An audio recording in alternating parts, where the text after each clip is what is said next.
കൊൽക്കത്തയിൽ ദേവി കാളിയുടെ രൂപം അവതരിപ്പിച്ച നൃത്താവതരണത്തെ ചൊല്ലി വിവാദം ശക്തമായതിനു പിന്നാലെ മാപ്പ് പറഞ്ഞ് കലാസംഘം രംഗത്ത് വന്നു. കാളിയുടെ വസ്ത്രധാരണവും ചില നൃത്തചലനങ്ങളും ആവേശകരവും അപമാനകരവുമാണെന്ന് സമൂഹമാധ്യമങ്ങളിൽ വിമർശനം ശക്തമായിരുന്നു.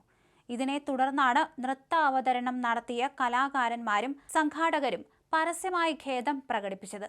ഓഗസ്റ്റ് 8-ന് കൊൽക്കത്തയിലെ താല പാർക്ക് മേഖലയിലുള്ള മോഹിത് മഞ്ച ഓഡിറ്റോറിയത്തിൽ നടപ്പിലാക്കിയ മഹാവിദ്യ എന്ന നൃത്ത നാടകത്തിനെതിരെയാണ് ആരോപണം ഉണ്ടായത്.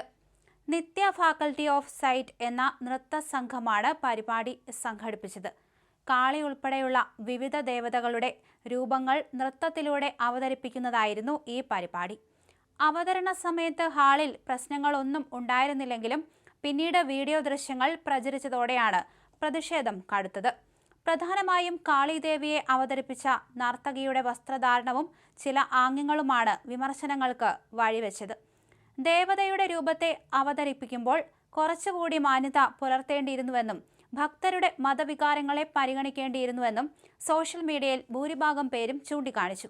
നൃത്തം സഭ്യതയുടെ അതിരുകൾ ലംഘിച്ചുവെന്നായിരുന്നു ഉയർന്ന പ്രധാന പരാതി. എന്നാൽ ഇതിന് വ്യത്യസ്തമായ വാദങ്ങളും സോഷ്യൽ മീഡിയയിൽ ഉയർന്നുകേട്ടു.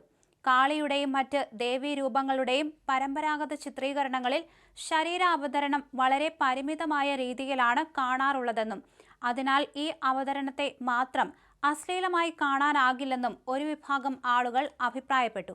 ഇതിനായി പ്രശസ്തമായ പല ക്ഷേത്രങ്ങളിലെയും ശില്പകലകളെയും ചിത്രങ്ങളെയും അവർ ചൂണ്ടിക്കാണിക്കുകയും ചെയ്തു. വിവാദം കൊഴുത്തതോടെ സംഘാടകർ സംഭവത്തിൽ വിശദീകരണവുമായി രംഗത്ത് വരികയായിരുന്നു.